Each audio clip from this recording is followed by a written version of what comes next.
Joe. Yeah. Joe, he's drinking pickle juice lemonade. It's good, too. You say pickle juice? Yeah, it's got a little bit of pickle juice in there. See that pickle floating? It's an atomic pickle, too. It's spicy. I know you can't handle spicy. All right, now, we know about Smack Talk Showdown. Oh, yeah, that's a pro wrestling card game where you can cut promos on your friends and family. You can really ruin the cookout. Yeah. Uh-huh. Yeah, you can talk some smack, ruin the cookout. I can do that. Right? Oh, I know you can, Joe. I know you can ruin a cookout. No doubt about that, right? That's right. So it's Sunday. It's Sunday. Is July 7th, 2024. I do. What's the point of all that? You don't know, do you, Mark? You're wearing a PWO shirt, and you don't know the point of all of that. No, I wasn't alive then. What's the puppet world order, Mark? I'm the leader of the puppet world order, and we're taking over. It's for life. Hey, Mark, you need a hint? You need a hint? Yeah, Joe, I need a hint. Think about a shit ton of trash getting tossed in your face. He makes a valid point. A lot of garbage got thrown into the ring then. But you're not supposed to throw stuff at a live sporting event. That's true. You shouldn't do that. Definitely, you should not throw things at a live sporting event. But people did. Do you know why people did this on July 7th, 1996, Mark? Was it something Eric Bischoff did? I mean, he's kind of right.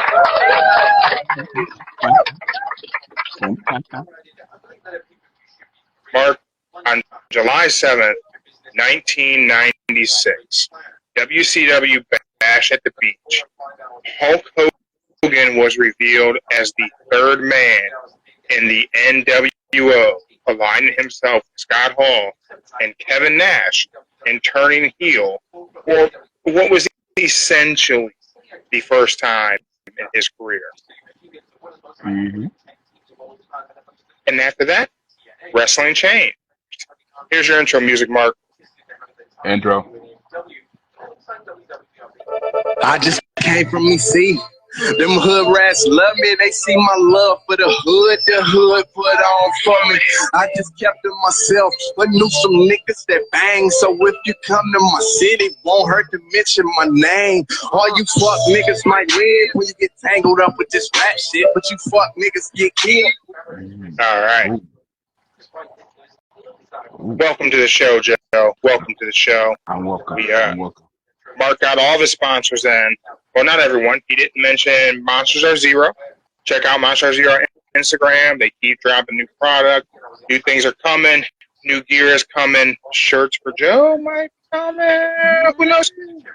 We got all wrestling tees for all of your pro wrestling tees needs, where you're not going to only one source for your pro wrestling t-shirts, because wrestling has more than one t-shirt company, Joe. So check out Alt Wrestling Tees. They got some great stuff. Yeah, and I think they're doing like 50% off right now with their new website. You see 50% off? Like half a shirt is off? Yeah. Not like whenever you wear a tube top. Okay, I don't wear a tube top. No one has ever seen me wearing a tube top. He's not saying things that are truthful. I've seen it, Joe. You've never seen it. It was at least a halter top. Wait. How about this? All right. I got something for both of y'all. I got something for both of you and Mark. Is it edible? Maybe. We'll find out. But is it those spicy chips you were crying about? Nah, not chips. It's even better. It's something for... Is it better than pickle lemonade? It's even better than that. It's something for the both of you too. Oh, shoot. Well, you we still have some Builder Bear gummies for you, and we also have your Don't Say the F Word shirt. I eventually got to get this shit over. No, it's okay. Okay, but since this whole past we reached the 100K on here, y'all on the IG We platform. broke 100,000 accounts reached. 100K. That's a whole lot of people.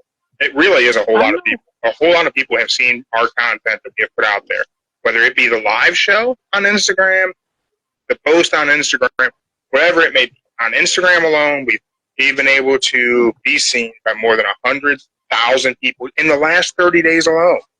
And then there went Joe. Where did Joe just go? What did he do? What did Joe? Joe got lost into the Matrix. That's great. Joe is gone. Joe, I'm gonna miss you, Joe. Yeah. Okay. Well, don't know what happened to Joe there, but yeah, if you're into gunplay, you like model kits, trains, cars, whatever it may be, go check out Haven Hobby in Elyria, Ohio. Discount code, save 10% off your order in store or online. You can find it on our page. Thanking our sponsors for us reaching 100,000 accounts. Builder Bear gummies, that's not going to stay there. But yeah, we're going to be talking WWE's Money in the Bank.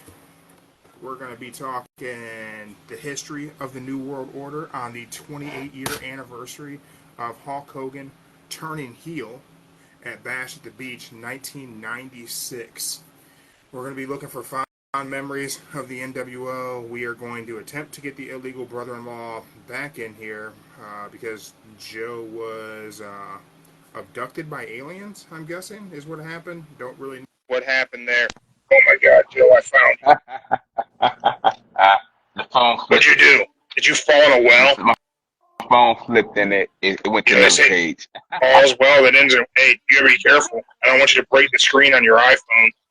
End up being a basic white girl with a broken iPhone and a Frappuccino.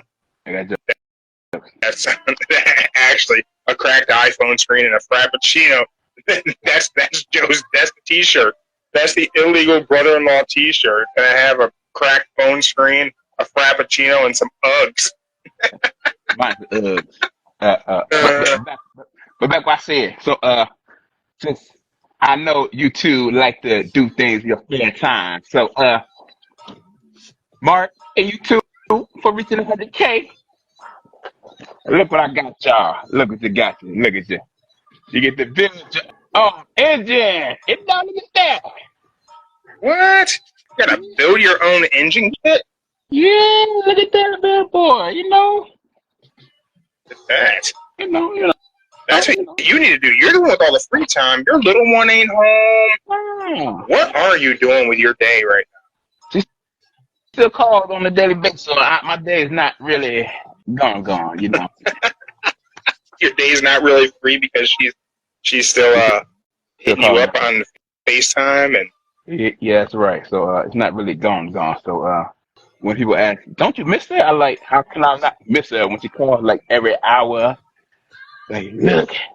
I like, that's funny. So, yeah. You know, I was at a garage sale and I found it like, ooh, you like to build stuff. So like, I think this is great for him to build in his spare time. Like, build.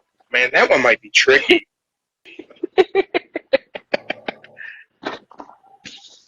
I mean, got like 104 pieces, so you can build it anytime. You know. Might be tricky. Those Transformers I seen today were dope, though. I know. I seen them. No, you got to get over to Haven Hobby, Joe. Use that promo code we got. Save 10%. Haven Hobby. Oh, the one by Walmart? Over on Butternut. Oh. Over on Butternut Ridge Road in Elyria. Yeah, by Walmart. Yeah. Okay. All right, Joe. Where are we starting? What are we starting with first? Are we going to talk Money in the Bank, or are we going to talk we're going to go old school and talk a little nWo? I say we go with the past, present, then the future. Shit. All right, let's talk nWo. Because it's for life. For life. Man, Joe. 28 years ago. Woo-hoo, I saw it today. 28 years ago. Oh, good Lord. Were you watching live when Hulk Hogan turned heel. You remember? You remember if you've seen it live? I don't remember. I don't remember if I seen it live or not. I don't remember if I seen it live. But I remember the aftermath. I remember watching it over and over. I don't remember watching it live. So I was 13, about to turn 14. And my uncle was just a few years older than me. He was just just kind of like back into watching wrestling, and I wasn't fully back in yet. Mm-hmm. I was previously a Hulkamaniac, and I'd fallen off. And a little bit, I would catch some ECW stuff. Mm-hmm. Yeah, and that was cool. I mean, you remember me, middle school, man. I was very heavy metal, Nirvana, Metallica. I was, Say Your Prayers, Take Your Vitamins, Hulk Hogan wasn't going to connect with me anymore. Things got a little darker. Yeah, It was the beginning of my villain arc. Man, Bash at the Beach. Hulk Hogan comes out and tells all the fans they could stick it. And I had seen Paul and Nash, and I'd seen Razor jump the barricade and come on. I'd seen Nash show up, and everybody. Diesel was cool. Diesel was always cool. And then Hogan joined. My question is, when Hogan joined, did it make you an NWO fan, or did it make you dislike the NWO? Because I can't remember. Were you an NWO hype in high school? Well, I remember I liked the fact that Kevin Nash and Scott Hall were about to take over WCW. The third person was always a mystery because I wasn't expecting to be Hogan. And Bobby Heenan almost ruined it. But whose side is he on? Why would he even ask? That is a good question. Why? And then boom. I would say Hogan joined NWO, maybe not like Hogan more, but it'll make you like him somewhat. So here's the weird thing. Is, as you remember, I was certain NWO for life. But I didn't like Hogan. Whenever we got that further down the line of the NWO story and they split off, and it was Wolfpack, it was the red and black, it's black and white, Nash versus Hogan, I was 100% Team Nash. Mm-hmm. Because Hogan turning, like, I was already anti-Hogan as a babyface. Hogan turning heel didn't make me like Hogan. I already liked Paul and Nash. I was already on in on the idea of being NWO for life. Hogan turning, I just didn't like Hogan. I liked everything else about the NWO. I didn't like Hogan. I think Hogan just made it all about him when he started joining the NWO. Because that little contract, and it's contract, creative control contract. Yeah, I mean, it was going to end up always being about Hogan no matter what. Even if Hogan hadn't been third man, I don't know if it would have worked with Sting. I don't know if that would have worked. I don't think it would have. Because it didn't make sense. He had never been in WWE. He was not an outsider. Yeah. But it would have worked. If they did it the right way, it would have worked. Like they made him the Crow. It worked. Yeah. I liked Crow Sting for a long time. I do look back on it and think how crazy it is that the best thing Sting ever did for his career was shut the hell up and not wrestle for 18 months. That's weird. Like, stop doing what a pro wrestler does, and that was like the best thing he could have done for his career. But it was good though. Which is nuts. That's nuts. It was good right? though. It was good. it was definitely good. Don't get me wrong. Nothing about it is anything that I disliked. I did enjoy it up until Starcade. I mean, it made you want to watch Nitro every Monday to see what thing was going to do. Even had his own crow with him that one time over that Hulk. Some vulture or whatever that bird was. Yeah, I remember that. I don't remember what that was. Remember they had that whole. I don't know what that was even from. That a woman or whatever, when a man's heart is filled with deceit, it burns up, dies, and dark shadow falls over his soul. Mm-hmm. You remember that? I remember that. Yeah. I remember that, and I don't know what that was originally from. And I watched that part of that. I think it was Star. Maybe it was I think it was a Starcade or Super Brawl or something. Maybe Clash of Champions. It was when he started talking. After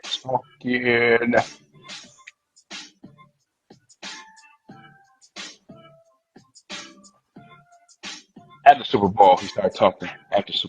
He started talking.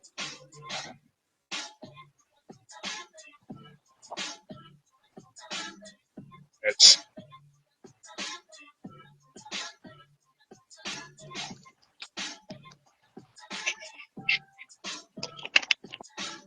they have it there, but not when they said it.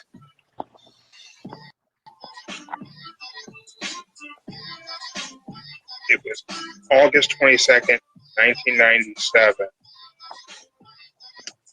Wow. Clash of the Champions.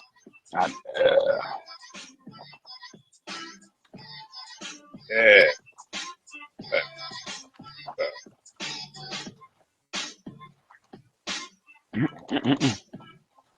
What's that? That was it.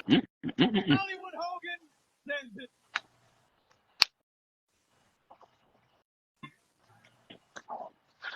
Here we go. Let's see. Here we go. You hear it, Joe? I hear a little bit static, but yeah.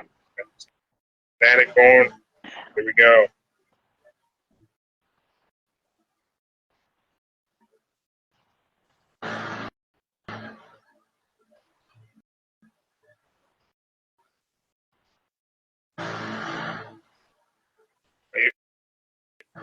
Oh.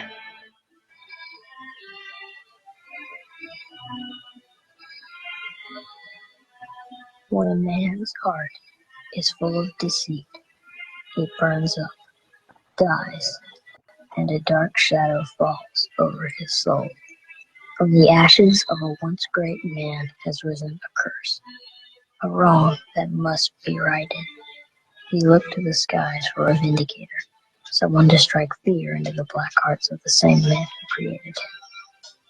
The battle between good and evil has begun.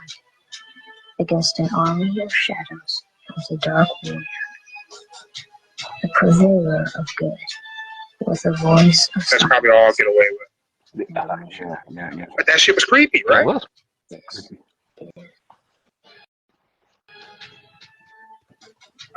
Panther, we'll be getting to Money in the Bank in just a minute, but I do see the women's Money in the Bank stole the show for you. Believe it or not, I still have not seen that match yet. Oh my goodness! I've seen most. I've seen most of the live, but I didn't watch the women's ladder match. I see that. I see, that may be August, but I don't know. I mean, you knew I wasn't going to be invested in that anyway. But I know. I said no. Yeah. Let me ask you: when did the nWo stop being cool for you? When were you like, man, this might not be as cool as it once was?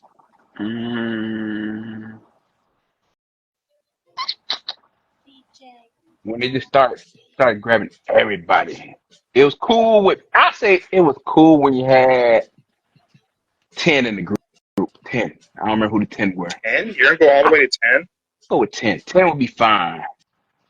Then we start going with arrogant everybody. Then you got the Wolf, LWO. Then you got what other one? Does the LWO even count. I mean, the LWO doesn't really count as a splinter cell of the NWO. I think you had NWO, and you had Wolfpack, and I don't even know if I count. I don't think I count the LWO. I don't even know if I even count the NWO and WWE. Yeah. But I would say Panther says it stopped being cool after the LWO. I think it stopped being cool when Bischoff joined. I think they could have stopped at 6 Pac. 6 joining could have been it, and I think the NWO would have had longer legs than it had. Eric Bischoff being the mastermind behind the NWO on TV doesn't make any sense. You look back today and you go, why'd they bring DiBiase in? Why on earth would they have needed Ted DiBiase if Bischoff was going to be the guy behind it anyway? And Bischoff being behind it doesn't make any sense. His whole shtick was, I want better ratings for Nitro. And I want Nitro to beat WWF every week. But that doesn't make any sense if you want to destroy Nitro in WCW. And why would you want to destroy WCW if you're the executive producer, whatever he was, whatever his job was? Mm-hmm. Well, I could say that. Yeah, whoever the whole roster was part of it, yeah, that sucked. But that all came after, that was all part of bringing in Bischoff. You have Bischoff, then everybody had to join because he could fire you if he wanted you in and you didn't join. And that's when shit just started being totally incoherent. Giant joining too. Giant joining was stupid. That shit made no sense. I'll say it got kind of boring when they tried to get DDP to join. That's when it kind of should have stopped right there when they get DDP to join. But the recruitment of Diamond Dallas Page made sense. Paul and Nash recruiting made sense. Kurt Hennig joining was cool just because it was Kurt Hennig being part of it. And he made sense. But there were tons of people who didn't make any sense. Bischoff didn't make sense. Luger didn't make any sense. Lex Luger joining the NWO was absolutely preposterous for multiple reasons. Okay. We'll start with he was Sting's friend, and they convinced him that fake Sting was Sting. So he had been betrayed out the gate by these guys. Also, and this was the biggest one for me with Luger being part of the NWO, is that the NWO's entire thing was they were cool. They were the cool bad guys. Yeah. No one's ever talked about Lex Luger being cool. Luger was a dweeb. He was a dweeb then. You look back historically, he's a dweeb now. That character was a straight up doofus. Luger could have been your next Hollywood, your next Hogan. Could have been your next Hogan. That was the goal for Luger, be the Hogan. That's what everybody thought, right? Yes. Everybody. If you were Jack, tan, and blonde, man, you were going to be the next Hogan. And the next Hogan was never was Jack, tan, and blonde. All these guys, all these cookie cutter Hulk Hogans, never fit, never worked. Luger never really worked. He worked in WCW for a short period of time, and his affiliations with people, this shit never made sense. Bad guy Luger teamed up with babyface Sting so many times. Luger wanted to beat Ric Flair, but then became a horseman. A lot of the shit with that dude's character just never made any sense. No wonder he never had a hugely loyal fan base. It just never happened before. Never happened. Okay. Can you think of anyone who's I'm a lifelong Lex Luger fan? Luger is my guy. Look at all these Lex Luger toys I kept from 1988 and my Lex Luger t-shirt. Here's a picture of me whenever I was 7. There's my Lex Luger shirt, ready to hop aboard the Lex Express. Look, I have American flag pants. Nobody has those memories, man. Luger was never that guy. He was never going to be that guy. A lot of people had high hopes for Lex Luger that he was just never going to add up. He was one day he was, but yeah, it wasn't his time yet. It wasn't his time yet. It wasn't his Am time. I being too hard on Lexi? You're being harsh. You ruined him. Am I being mean? I don't mean to be mean. You ruined his legacy. His kind of good legacy, but I mean, don't get me wrong. I mean, he fit in certain areas where he fit, but he didn't fit in the NWO. He certainly didn't fit in Wolfpack because that was the coolest of the cool. Like if there was like an offshoot of the cool kids. Like that was the offshoot of the cool kids. You had Conan, Paul, Nash, Luger.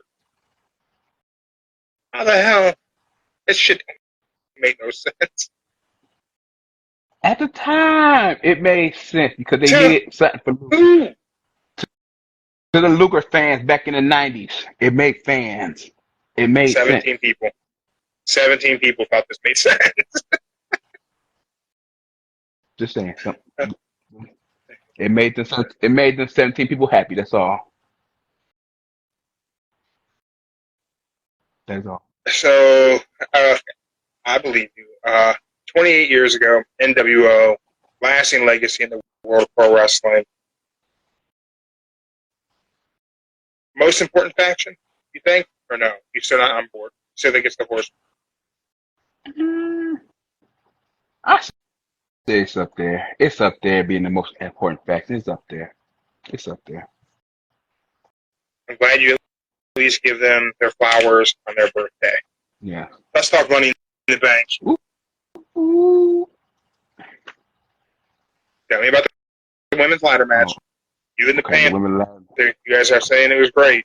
It was good. Okay, what I can say about this, the women ladder match, it really had more excitement to it than you expect. They had the tables. They went through tables. Really? Really? Poor- Had some big bumps in that one? Shout out to Chelsea Green. Chelsea. I look like Chelsea's about to win the whole entire thing until your girl Tiffany. She came up in there. She won the women. What was it? Oh. Starks. And oh god. Sky. They went through the ladder, on top of the ladder. Like when Jay and the one dude went through a couple years ago in the ladder match. They went through the ladder just like that. Ooh, that was pretty good too. And what else? And Naomi did the splits between two ladders, holding on to both of them when they pulled them away. How the hell are you going to do that? She had one hand on this, one hand ladder, and they started moving, and she did like look, yeah, she little split. It was pretty cool, yeah. But you know, Tiffany, she won. You a fan? I kind of figured Tiffany was gonna win the whole thing, so yeah, I like Tiffany. Tiffany was gonna win.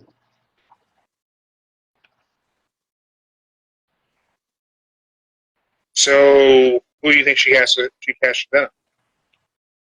It's probably gonna be Bailey. You think she got to Bailey? Because like with the briefcase, it can go either champ, right? Not exclusive like King Queen of the Ring, right? She could jump shows. It depends on what show. I don't know which one she's gonna say. I really don't know which one she go to. If she want to go, if she does, she could go cash in on Liv and be on Raw with Kaiser, her, and like boyfriend. Yeah. Maybe. I can see it. Liv did retain last night. We had the men's Money in the Bank. I'm mad. You're mad about the men's Money in the Bank match? No, they used Carmelo Hayes as like a pinch dummy. He did everything. They used him like a guitar practice. Went through the ladder. Oh, Carmelo Hayes. I I think that there's a lot of stuff that happened in Money in the Bank that made it a really good pay-per-view, like really, really good. A lot of good stuff happened. I think Carmelo selling and the bumps that he took, I think it was a good performance for him. Really good opportunity to showcase him in that match. I thought he came out really well. This may come as a shock to like a lot of our loyal listeners. And Andrade showed up. Oh, he did. And Andrade's performance at Money in the Bank was good. Like, really, really good. That's why. And, you know, everyone knows, man, I call it like I see it. And I certainly have... You changed your mind. Not... I've not been a fan of a lot of stuff that he's done. Okay. Like, I've been honest. I've asked, what's that pinnacle? What is that great Andrade match? And all I ever get is him versus Gargano in NXT. And which I have seen. Man, he did some good stuff in Lucha Underground for sure, but nothing that was like, oh man, he's like the guy. Now I'm not saying he's the guy from the Money in the Bank performance, but man, what a performance he had in Money in the Bank.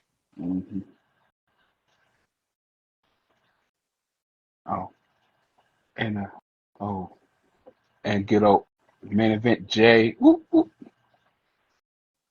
Yeah, I thought Jay Uso looked good. LA Knight was looking okay in there too. But then, I really thought that Money in the Bank match, I think it really elevated a lot of the guys. It elevated everyone in the match to a point that while watching it, I started to think Drew wasn't going to win. I had an opinion that maybe he was going to get screwed out of the victory of it anyway. Like I didn't think he was going to get that briefcase. I definitely thought somebody else was going to get it. I thought the moment he got to the ladder, you were about to hear the music or the crowd jumping. Yeah. Crowd didn't jump. You didn't hear nobody run to the ring. Like, oh. Yeah. So after he got the briefcase, what were you thinking? Like he had previously said he's going to get the briefcase and he's cashing in on the show. I wasn't thinking the match was going to be like 2 matches later. Right? I didn't think that was happening either. I thought the match organization on the card was a little weird. A little funky in my opinion. I don't know how I would have structured it, but not like that. But I think I know why he did it. Why? Because at 8, they said MJF was going to kick off Collision. Then at 8, about around 8 is when you saw, I think it probably was the IC title ending and going into the men's Money in the Bank. So they want to make sure nobody was channel flipping. That's the risk they take with the premium live events being on Peacock, man. You can bounce around, which I do. I like being behind on Peacock. I generally don't start watching the show like live. I'll try to get in like a half hour late, so I can just fast forward and just see what I want to see. Which sometimes that irritates the purist in me too, because I want to see. I don't like spoilers. I don't like things being ruined for me. I want to see them as I'm supposed to. So like if I miss a whole premium live event, like I will go black out social media until I catch it the next morning. But so Drew wins, no Punk interference. Then we get to the World Heavyweight Title match: Damian Priest, Seth Rollins. One thing I want to say is Seth's knee held up great. Oh yeah. I mean, he didn't miss a beat. He wasn't slowed down. He looked really good. Yeah. Oh. So I think, I missed the botch. So I did not catch Oh, Priest knocked it out. I didn't see it happen. okay. So it happened like 10 minutes into the match. I guess they all kept looking down at the ring at the entrance because I guess Drew was supposed to come out, but he didn't come out on time. So So Drew missed his cue. yeah. So Drew missed because if you go back and watch it, you'll see them him and Seth both looking down at the entrance because they're getting ready for Drew to come out, and then the ref they pin him. The ref, but then the ref just like no, He didn't call for the bell. Nah, he said Damian kicked out. It was a legit 3. It was a legit 3. So what are your thoughts on that? I seen how they did like 1, 2, but then the ref moved his hand like Drew kicked, like Damian kicked out, like they did for that one match they said back in not too long ago when he did it. I forget the name of it, but yeah, and that's when they had to keep going, and that's when Drew came out like 2 minutes later. If you had the pencil, let's say you're the guy sitting in Gorilla, Mm-hmm. and the ref counts the 3 and does not call for the bell. What are you doing? That scenario, that exact premium live event, Money in the Bank, Canada, the guy who's supposed to make his cue and get to the ring misses his cue for whatever reason. Ref counts the 3. The champion does not kick out like the champion was intended. He stays there unless the ref hit 3. And the ref hits 3. What's your decision? You're in Gorilla. You have the cans on. What do you tell that referee? Woo. And let's do the exact scenario. Last night, Drew's supposed to get out there and make this a triple threat. Yeah. Seth has Damian pinned. The referee counts 3. What do you say to that ref in his earpiece? I tell the You're ref. Hunter. What do you say? I'll tell the ref. Whew, well, all the people that watched it live, they gonna see it. I say, ring the bell. Shit, ring the bell. Ring the bell, right? Ring the Like, bell. I mean, I get it. The end result was Priest was supposed to be leaving with that title. Mm-hmm. Punk was supposed to interfere in it being the freeway, rob Drew of it. So I don't, like, how do you fix it? How do you fix it? Because that was the story. Because now that failed cash in, which I know that you hate a failed cash in. I do. Historically, anyone who's been here with us from the beginning, Joe hates when someone fumbles the bag on cashing in the briefcase. I don't necessarily consider Drew McIntyre cashing in, making this a three-way match, and Punk interfering a failure of a cash-in because it just advanced multiple storylines, which is totally what the briefcase is supposed to do. Yeah, Panther says he would have ended it. Made a mistake, try to restart it. Yeah, you could try to restart, but I definitely think the ref should call the bell, and then we go from there. I don't know how you think, but I think they should call for the bell. But Joe, you hate a failed cash in. I'm indifferent. You know, I thought Austin Theory's failed cash in that last year before, whatever that was, on the U.S. title was the right thing to do because I think that briefcase can become such an anchor.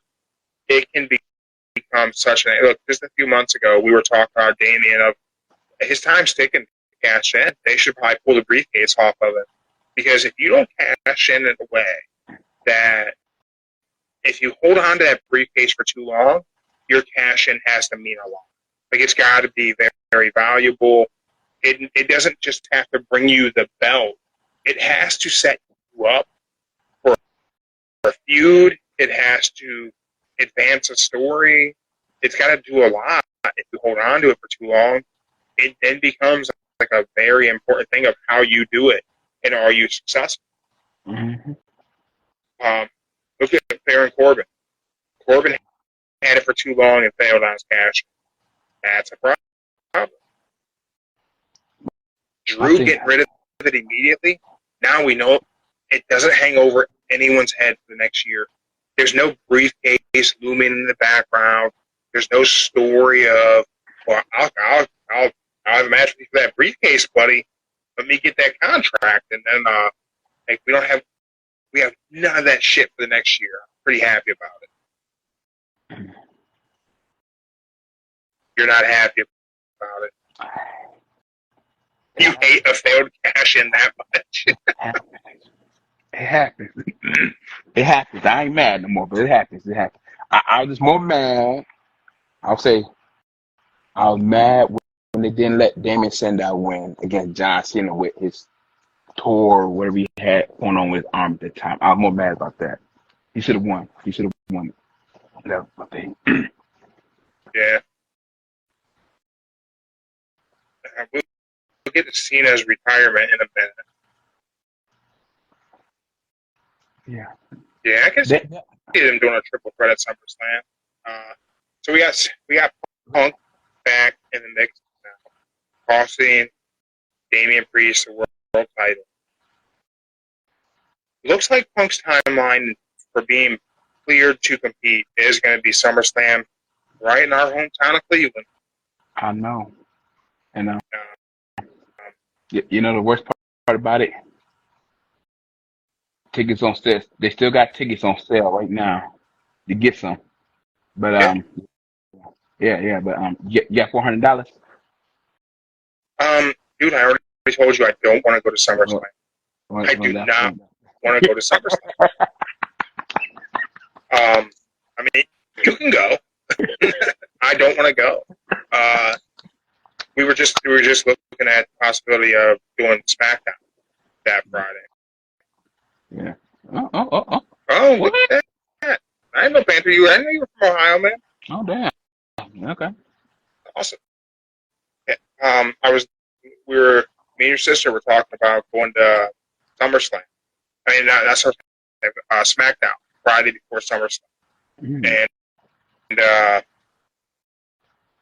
the tickets it's at Rocket Mortgage, not at Brown Stadium, which is great for me because I don't want to go to Brown Stadium.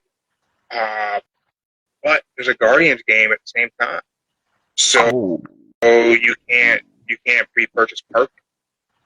That is true.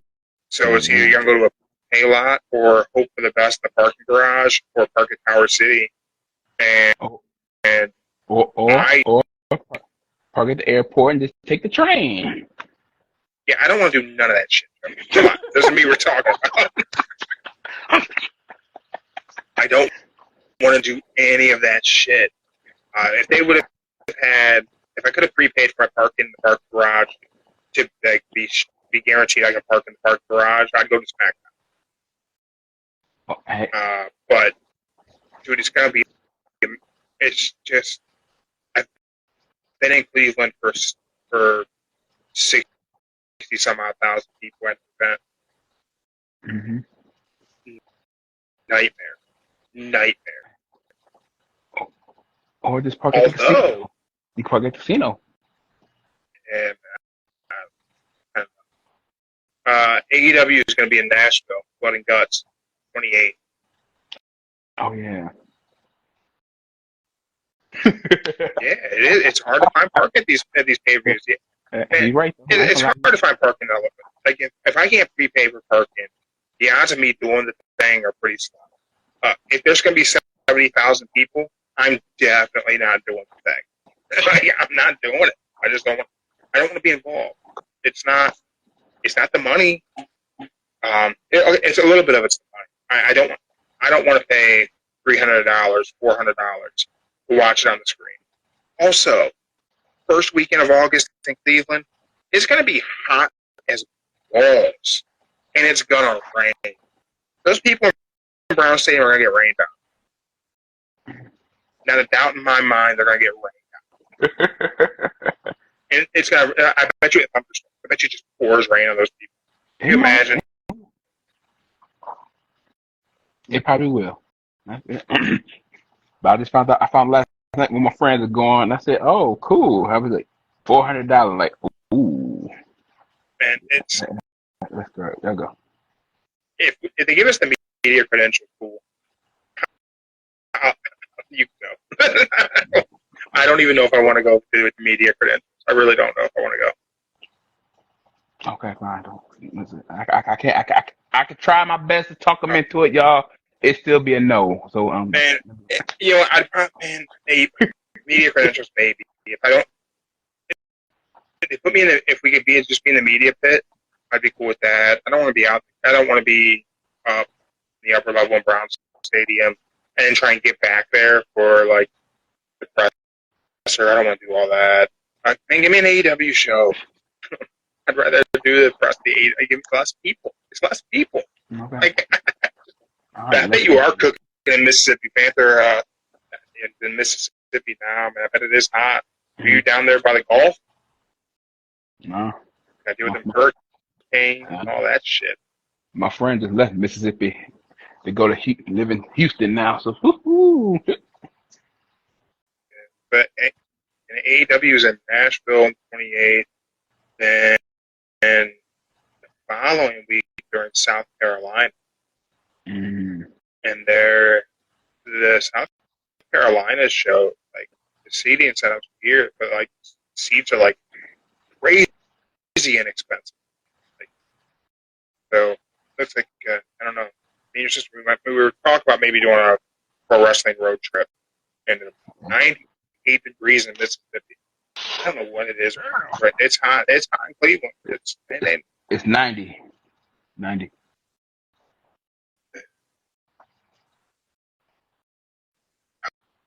Let's talk about the future, Joe. We touched on the past. We talked about the present. I want to talk about the future of our tribal chief. But before I get to that, before I get to the future of our tribal chief, man, Braun Breaker looked great in that defeat Sami Zayn. I thought he was gonna beat him. I really thought Braun had him. Then I thought about it. They're in Canada. They're in his home tour. He ain't gonna lose. He could have though. Sami could have lost that. He could have lost it. Sami could put anybody over and he'll be fine. Especially in Canada. It could have given Braun some good heel heat beating Sami in Canada. But if they were going to have him beat Sami in Canada, it should have been a squash. It should have been a violent squash. What do you think about the Jeff Jarrett thing? Joe, what do you think about the Jeff Jarrett thing? I'm hurt. I'm still hurt. I'm hurt. It's Jeff Jarrett. Don't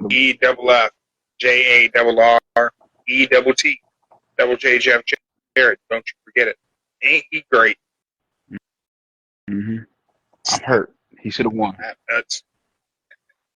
He should have beat Hangman. But I'm okay. He should have beat Hangman. So now we got Hangman and Danielson. Who wins?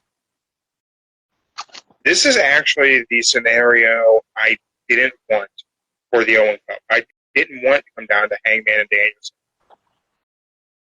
I'm gonna say they're gonna give it to Hangman. I really think they're trying to have all the gold in the elite. They got the tag team. That's the wrong decision. They got the tag team. They got whatever you want to call it. Then he got TNT. Low power, please charge it. And hold on, I gotta plug in the soundboard. Okay.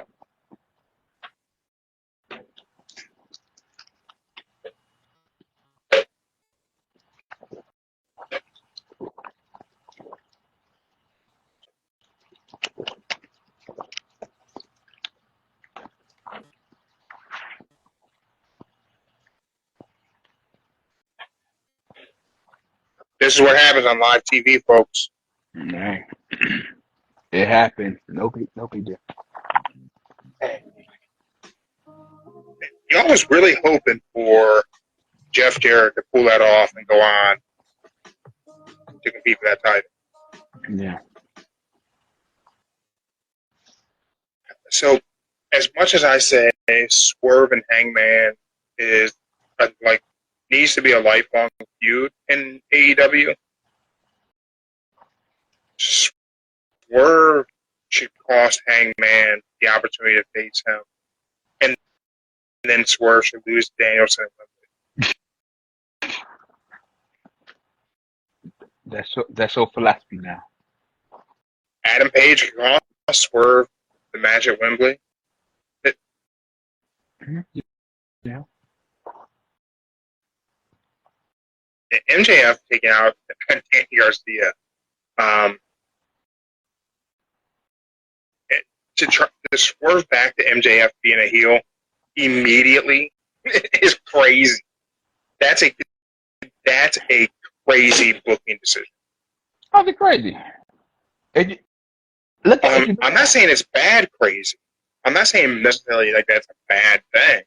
I'm just saying that shit's crazy. You didn't if you look at ride the wave of babyface MJF for even a month.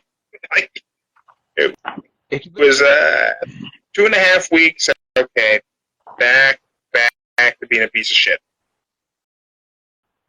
He's so much better at that, though. he is better as a heel than a babyface. You can't change. If you even try to change, he's a good guy in his hometown. He don't talk shit about his home, but when he gets out, he'll talk shit about everywhere he at. Man, I agree with the Panther. He was so over.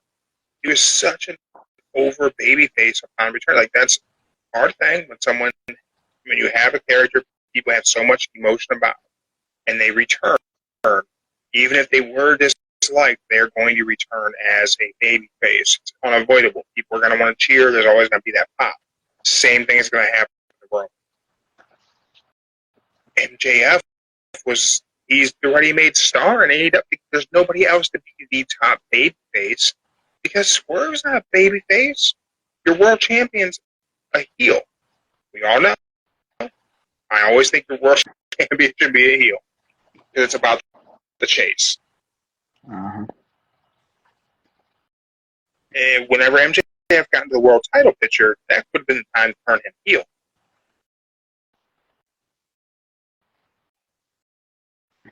And now where does that put him? He's lost in a sea of heels. Hangman's a heel. Nah. If Hangman's going for the world title, he's a heel. Swerve is not a babyface. Swerve is a heel. Danielson's part of the Blackpool Combat Club. He's a heel. Okada's a heel. Your only babyface in spitting distance of the main event scene is Will Ospreay. Who else do you have? I would say Danielson is not technically a heel. He's only a heel when he's in the group. When he's outside the group, he's not a heel. What? He's a heel when he's in the Blackpool Combat Club, but when he's not in the club, he's not a heel. So Danielson by himself is a baby face, but Danielson, when he's with his friend, is a heel. It's another insane idea. Yes, go ahead, say I'm crazy, but yeah. I'm just pissed off that makes sense. that bullshit ass idea makes a lot of sense. You're right. I think you're actually right. Yeah, it should be all heel wrestling. There's no baby faces in AEW right now. And yeah, Leo Rush was a heel in Impact, babyface, Chaos. Yeah, and I just, where does the main event picture in AEW go from this point? it goes. So Do you have Adam Page facing Swerve Strickland at women? I would say that's where it's heading to now. I'll say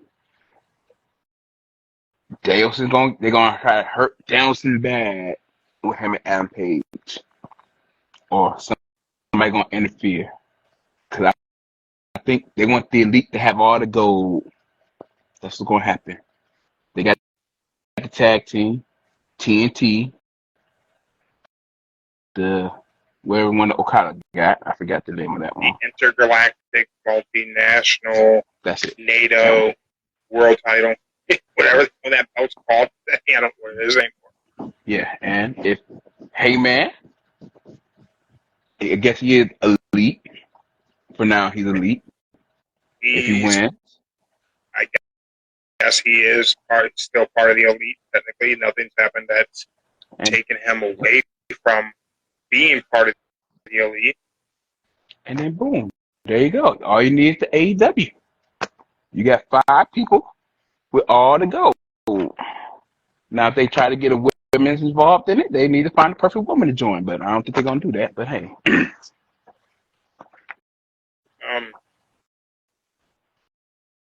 So then what? You have Hangman beat Swerve? Just so and what's after that?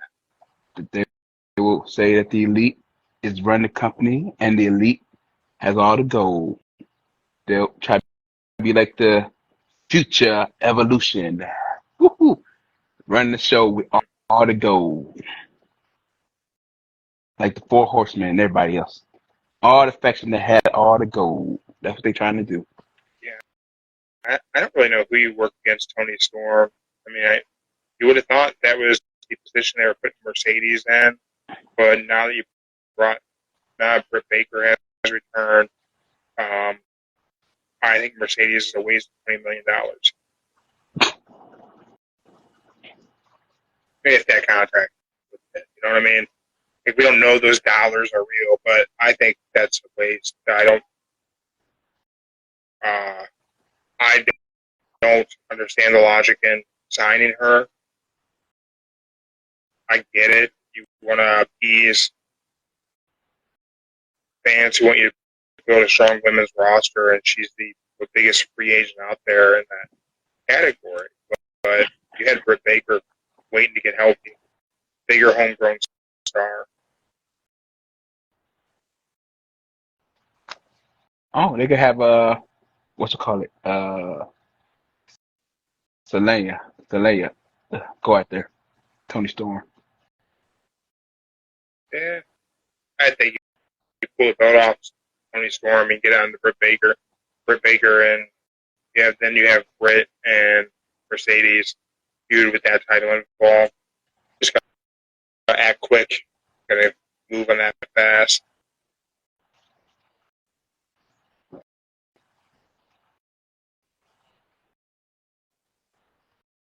I mean, I do think you have the Sims category with Mercedes.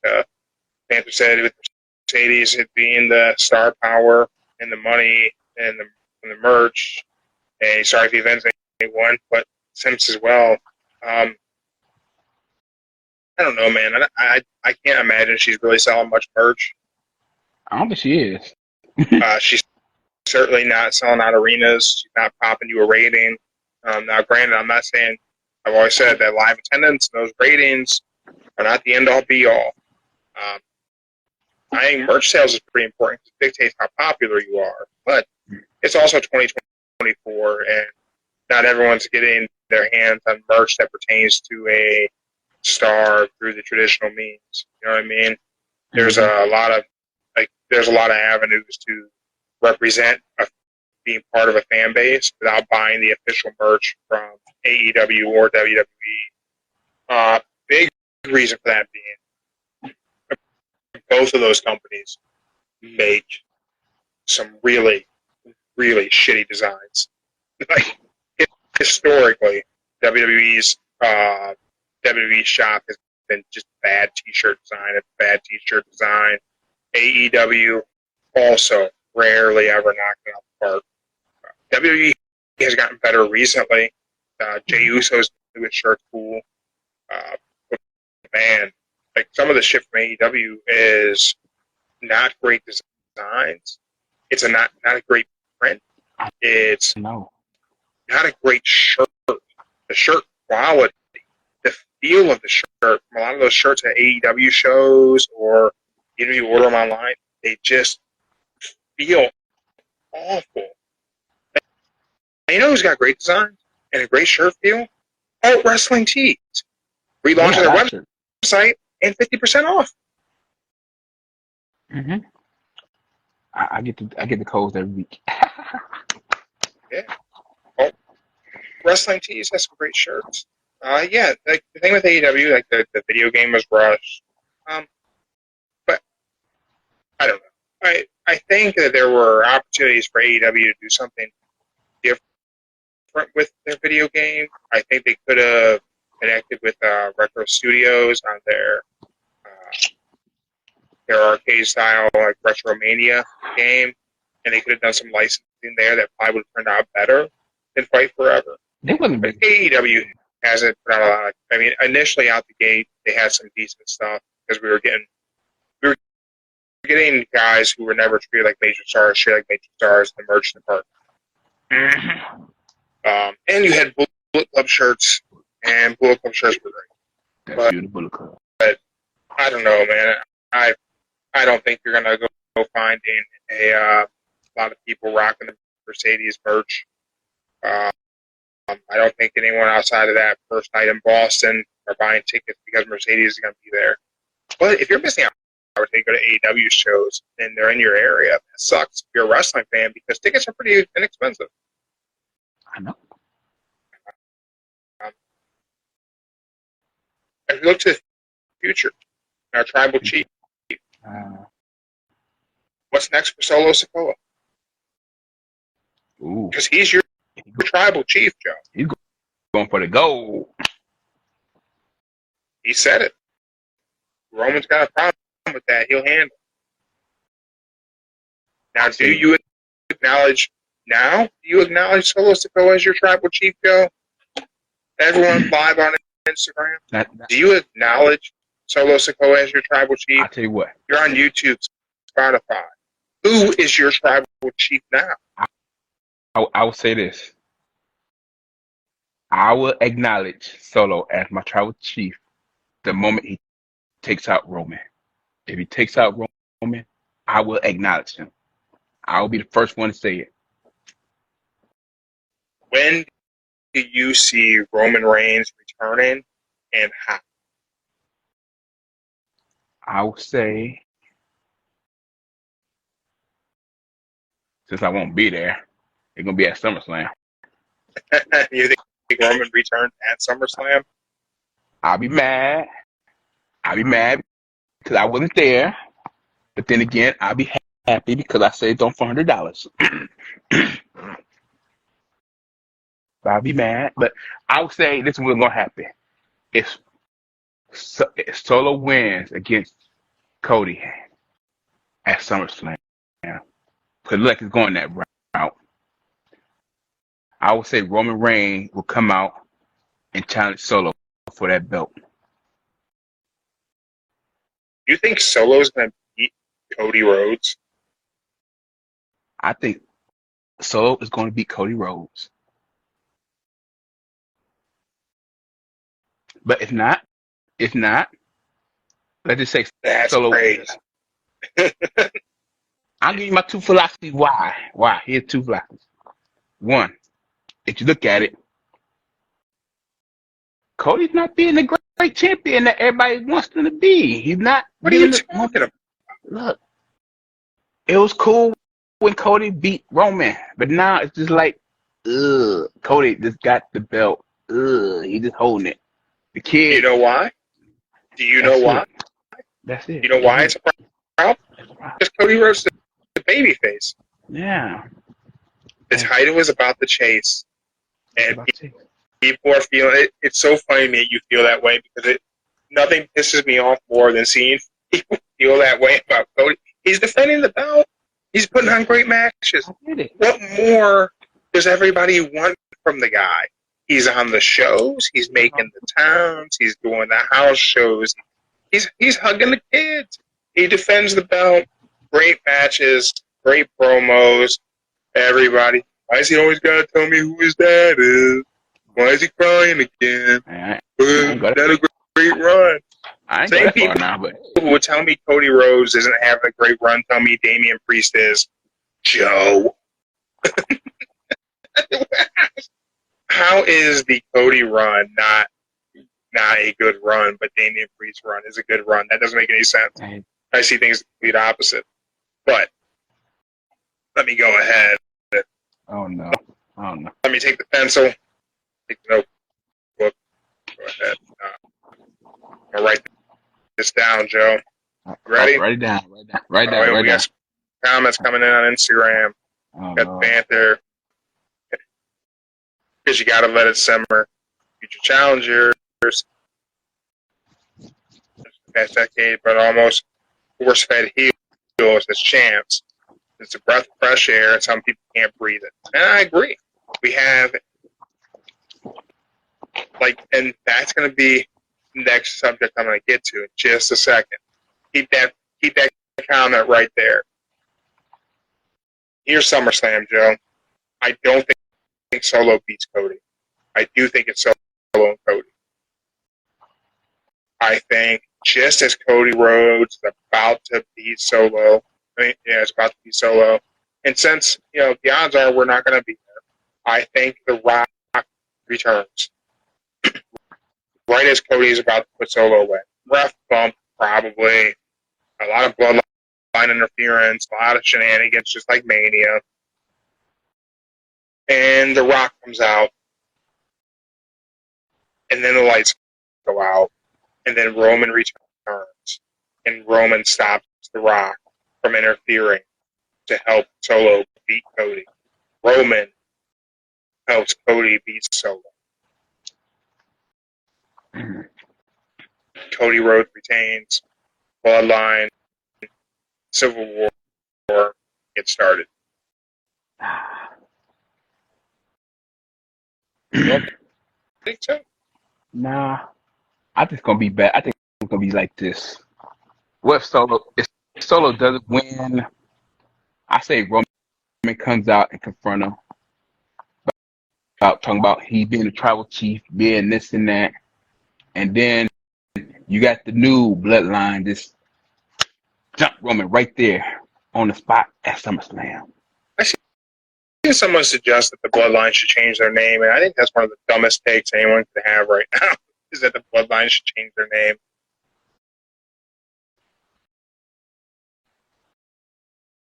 What do you think? It's set in stone. It's the bloodline. You can't change it.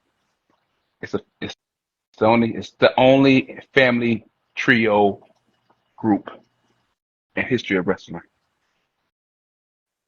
Faction. If you want to put it that way. I agree. I think there's no need to change the name. I think you let the feud take place. We just have two sections of the bloodline. Family trees split off the different branches. I don't think there's a need for Solo's bloodline and Roman's bloodline to have a different. Now, back to what Panther was talking about in our comments live on Instagram. Randy Orton is staring at that title belt the same way I look at your sister's fries when we go out. I can only imagine. When does Randy Orton turn heel on Cody Rhodes? The Raw at the SmackDown. SummerSlam. The Raw. SummerSlam. The SummerSlam. The SmackDown at the SummerSlam. SmackDown after SummerSlam? Yeah. What if? And this is a big what if. What if Cody turns on Randy first? That's great. You want Cody to be a heel. What if that's the route? We're all expecting Randy Orton to turn on Cody Rhodes, because that's what Randy Orton does. Yeah. He eventually turns on whoever he's friends with. Oddly enough, so does Kevin Owens, and those are Cody's only two friends. The two guys who turn on every one of their friends. What if Cody turns first? That'd be great. You least expect it. It'd be great. Because I don't know that Cody's a babyface. I've said this since his time in AEW, and even I guess technically before that. I don't think Cody's a babyface. No.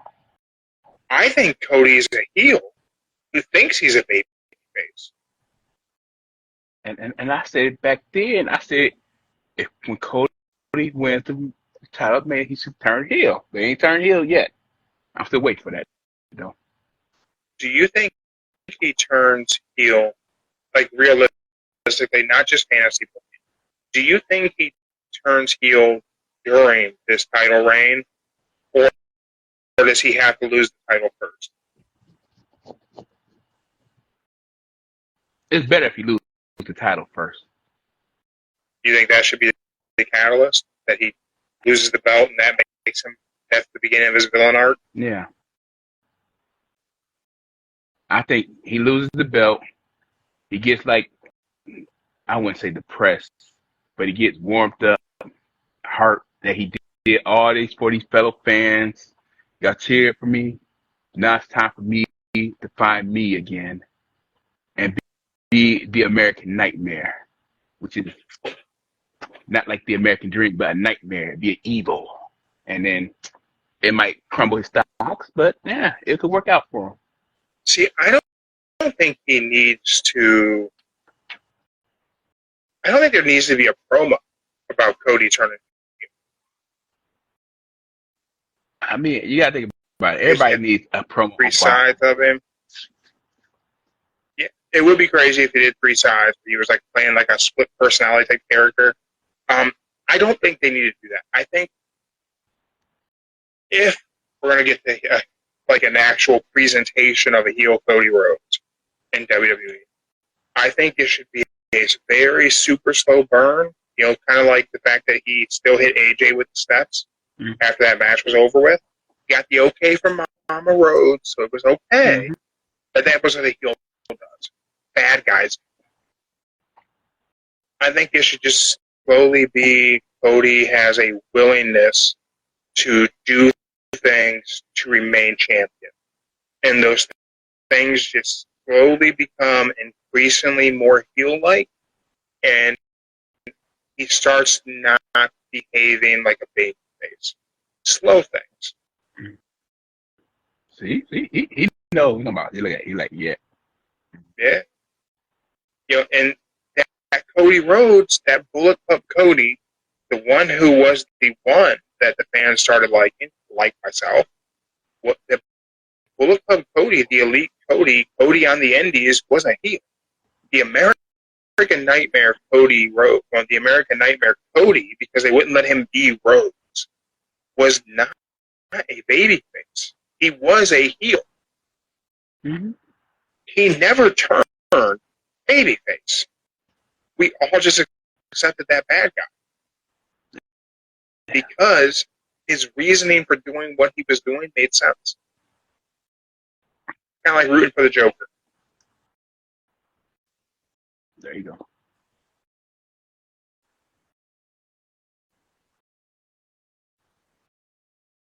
I don't know. I don't know if it'll happen. Hey, I think he should come back as that little dashing heel he was. When he was dashing, he was mad. Ooh, he was frustrated. That was a good heel version of him. It was. I don't know. I think we have a while. I think we're gonna let Cody get a good long run. I don't think he loses that title at SummerSlam. I think he goes to Mania at least with it, and I think he actually goes beyond Mania. I think that's where people really start getting frustrated with having a babyface as their world champion. But you know what? I think they may change his mind. The WWE may change their mind of having him turn the heel. You think? Yeah. After last night, breaking news, hey, they might have to keep him as the babyface. We had the retirement announcement of John Cena last. I really hope I get to see John Cena before it's a wrap. Mm-hmm. Don't know if I will. I don't know what shows. Hopefully, we get a roadmap of the final tour for John Cena, and we know what he's going to be at ahead of time. The tickets gonna go on sale. They're gonna burn out fast. You think so? Oh yeah. If it says Cleveland, they'll be going in a heartbeat.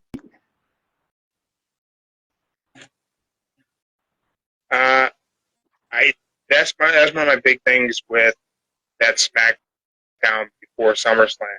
Is Cena going to be there? Nah, he ain't gonna be there. You don't think so? Nah, he ain't gonna be there. I think he getting it out the way. He told Toronto crowd he had to go back and do some filming. So he jumped to the bandwagon, let everybody know he'll be at the Raw on Netflix, and then Netflix to go to the Rumble, then the Rumble Elimination Chamber, then WrestleMania 41. Man, the Netflix era is going to be crazy. Mm-hmm. Michael Cole said, "Holy shit!" whenever CM Punk hit the ring. He did.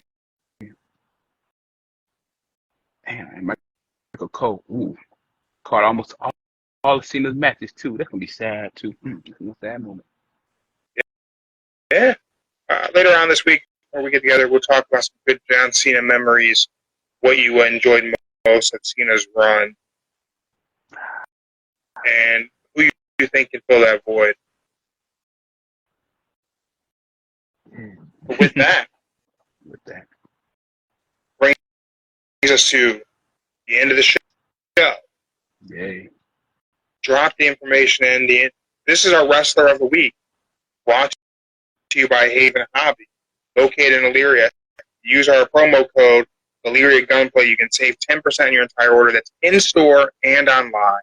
So any of our local fans, local to Cleveland area, Lorraine County, Elyria, go into the store, save 10%. If you're shopping online, you can save 10%.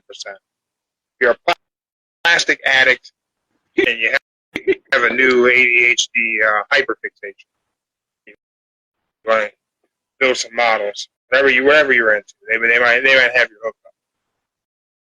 Joe, Yeah. who was your Wrestler of the Week this week? I'll give it the Braun Breaker again. I'll give it the Braun Breaker one more time. Braun Breaker, huh? Yeah, one more time. Joe, is that the third time Braun Breaker's been your Wrestler of the Week? That's second or third. I think it's the third. I think it's second. It's 1 to 2. The second? Might be second. He might be creeping up on a three-peat for you. We'll find out tomorrow night whenever we do our Raw preview show. As far as my Wrestler of the Week, it's Andrade. Andrade El Idolo is my Wrestler of the Week. His performance in that ladder match surprised the hell out of me, man. Yeah, he wasn't victorious, but shit, he did a lot of great stuff, a lot of good spots where Andrade focused, and he did a fantastic job. I was impressed by the performance he did, and that's what the Wrestler of the Week's about. He impressed me. There you go. So, thank you, everyone who checked us out live on Instagram. If you didn't catch us live on Instagram, and you watch us YouTube, Spotify, wherever it may be, we appreciate you too. But Instagram is where you get all the uncut stuff. There's a good chance that Kip Stone song that played in the beginning, also another Cleveland native, that might not be here on the YouTube version. And I might have to cut that out. Try to time it out well. And I think maybe I can avoid the copyright with that. But it may have to go. Joe's constant profane outbursts and all the swearing that he does, that may not have made the cut. My bad. He may have said some outlandish things. I may just be making that up in case you're only at this part of it and you're wondering what you missed. Maybe you missed something. Maybe you didn't. Maybe earlier Joe was wearing a bikini. Who knows? You only see that on Instagram. That is true. Mark could have slipped a nip. Who knows? Who knows what Mark did? He hasn't blinked in 45 minutes. Poor guy. He may have eaten too many packs of Builder Bear gummies. It's 20 milligrams of caffeine per gummy. Who knows how many of those he's eaten. But everyone, thank you for checking us out. Thank you to all of our sponsors, All Wrestling Tees, Monsters Are Zero, Builder Bear Gummies, Smack Talk Showdown. And we will be back tomorrow, 5 p.m., Raw preview show. Mm-hmm. We will help. Hopefully they will release some stuff. What's going to be there? We'll talk about the suspension of Drew McIntyre, the finding of CM Punk, where we think they're going to show up, and if we think they will be at Raw tomorrow night. All of that live on Instagram, 5:05 p.m.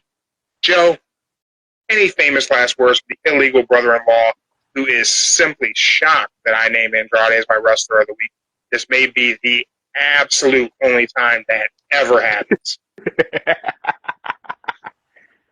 I'm just gonna say this. I'll be surprised you pick the one person for your wrestler week next week. If it's somebody that you talk shit about all week long, months, I won't say nothing no more. I'll just let it be. Hey, like I said, I call things as I see them. Mm-hmm. If I'm feeling something, man, I'll give people their flowers when they're due. All right. There you do that. All right, everyone. Thank you for checking us out. We appreciate you.